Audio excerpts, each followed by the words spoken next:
παιχνίδι στο οποίο στην ουσία για μας θα είχαμε να κερδίσουμε ένα πόντο. Είναι μια ιδιαιτερότητα που έχει γίνει φέτος και βασικά δεν πιστεύω ότι θα την αλλάξουν την νέα χρονιά. Δηλαδή, επειδή σήμερα μια ομάδα, η ΑΕΚ που αν κέρδιζε θα παίρνει 3 πόντους και μια άλλη ομάδα που αν κέρδιζε θα παίρνει ένα πόντο.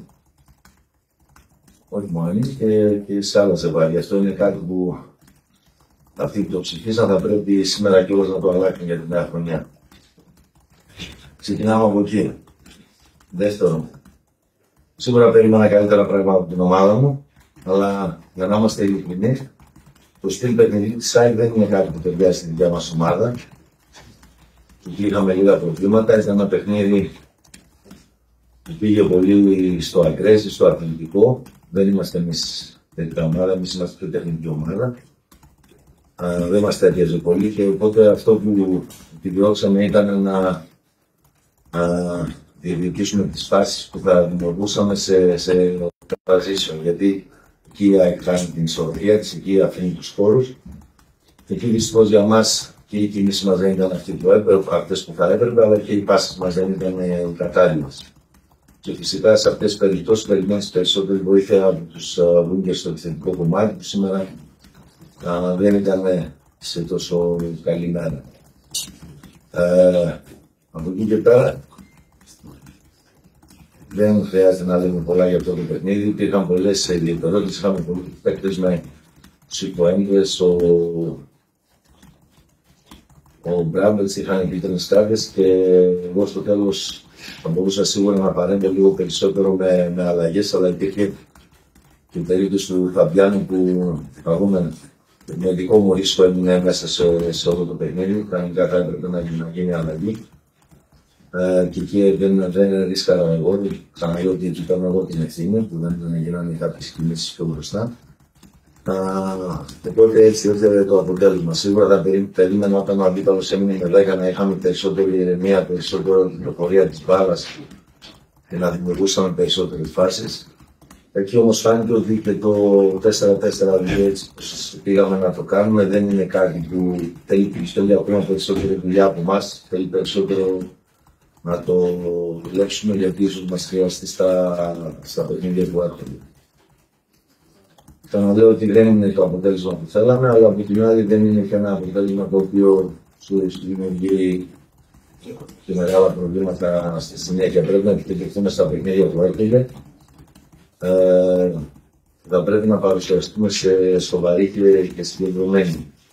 Είδαμε ότι γενικά στα ντέρμπι πήραμε καλούς βαθμούς, αλλά τώρα δεν παίζουμε με ομάδες που είναι στις 4 πρώτες θέσεις. Παίζουμε με τις άλλες ομάδες με τις οποίες αν κοιτάξουμε τα αποτελέσματα δεν είναι καλά για μας. Άρα σημαίνει ότι κάτι πρέπει να διορθώσουμε. Εκεί κάπως θα πρέπει να βρούμε ένα διαφορετικό τρόπο παιχνιδιού, έτσι ώστε να μπορέσουμε να πάρουμε τα αποτελέσματα που πρέπει για να τερματίσουμε στην 5η θέση.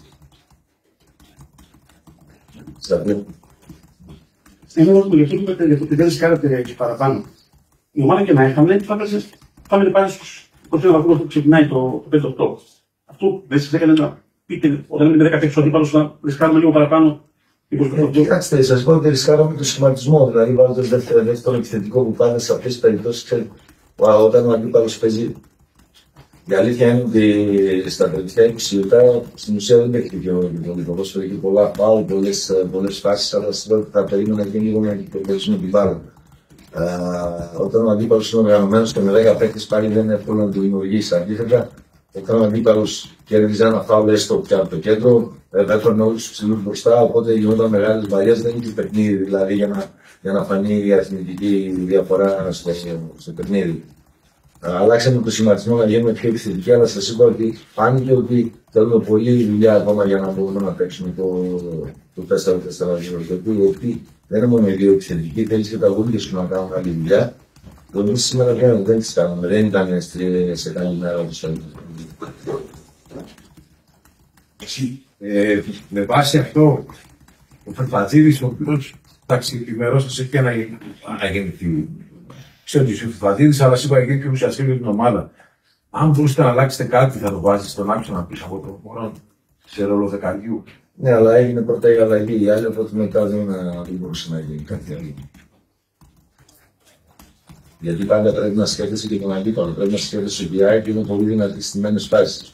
Εκεί σήμερα εμείς μπορώ να πω σε σχέση με τα προηγούμενα παιχνίδια ήμασταν πολύ πιο συγκεντρωμένοι.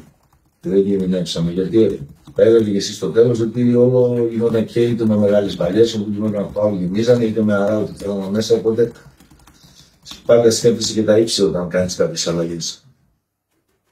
Μια ερώτηση. Τώρα στο 5-8 άρχισε να αντιμετωπίζει ομάδε στην κανονική διάρκεια με αυτέ τι ομάδε πήρε μόνο 5 βαθμού. Αν έχει ίδια συγκομιδή, λογικά δεν θα καταφέρει να βγει. Τι πρέπει να κάνει για να το αλλάξει. Σας είπα ότι πρέπει να δουλέψουμε περισσότερο πώς θα παίζουμε αρχή και στήλη της ομάδας. Πρέπει να το δουλέψουμε, έχουμε χρόνο και μπροστά μας. Να το δουλέψουμε, να δούμε τα λάθη που κάναμε σε αυτά τα παιχνίδια και χάσαμε την βαθμίση και να το βελτιώσουμε.